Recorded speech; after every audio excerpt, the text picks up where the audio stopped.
Ito mga idol, panoorin natin kung paano sila magluto ng chicken biryani. Okay, let's go! Ito, kawali, mantika, lagyan nila ng mga sili, ayan, tapos tubig, tapos ayan na, bigas, lagyan na nila, okay, dalawa, puno na. Luto na yung bigas, sinaing nila. Ayan na. Tapos yung kawali. Tapos yung manok, siyempre. Isa sa mga kuha ng chicken biryani yan. Okay. Lagyan tubig, hugasan.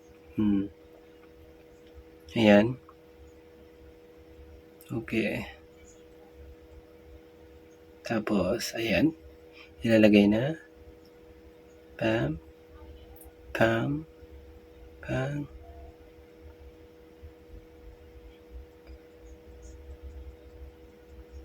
Tapos,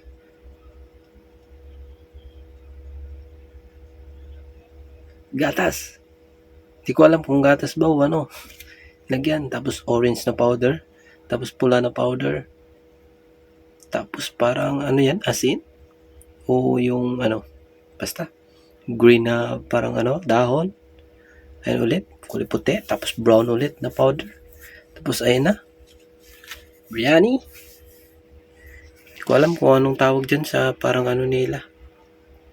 Ayan na sinindihan. Ayun. Nag-cross pa si Idol. Ayan na, hinalo-halo. Ayan. Sa mga hindi pa nakakatikim ng chicken biryani na to, masarap to siya. Huwag mo lang makita yung kung paano sila magluto. Ano? Kasi parang nadidiri ka pag makita mo. Pero masarap siya. Kasi nung sa Saudi ako, nung una, pagdating ko dun, parang ayaw ko. Pero katagalan na, siyempre yun yung pagkain nila dun. Ano ko na rin, adapt ko na rin yung pagkain nila. Tapos ayan, halo-halo. Sarap siya, mga idol. Huwag mo lang isipin na ganito pagluto nila, ganito pagluto. Tapos nilagay na sa yun, sa kanin. Ayan. Ayan. Ayan na. Huwag mo lang isipin na kinamot muna yung kamay nila, tapos pinagluto-luto dyan. Basta bili ka na lang, kain ka na lang. Para hindi mo alam ba. Diba, masarap. Kaya masarap siya. Ayan, sama sabaw. Ayan, nilagyan yung sabaw. Okay. Ayun, toppings. Ayan yung toppings niya. Ayun, wow. Okay. Diba? Ayun na. Tapos, ikarga na sa kanilang parang ano tawag dyan, kalisa. Ayan na. Diba?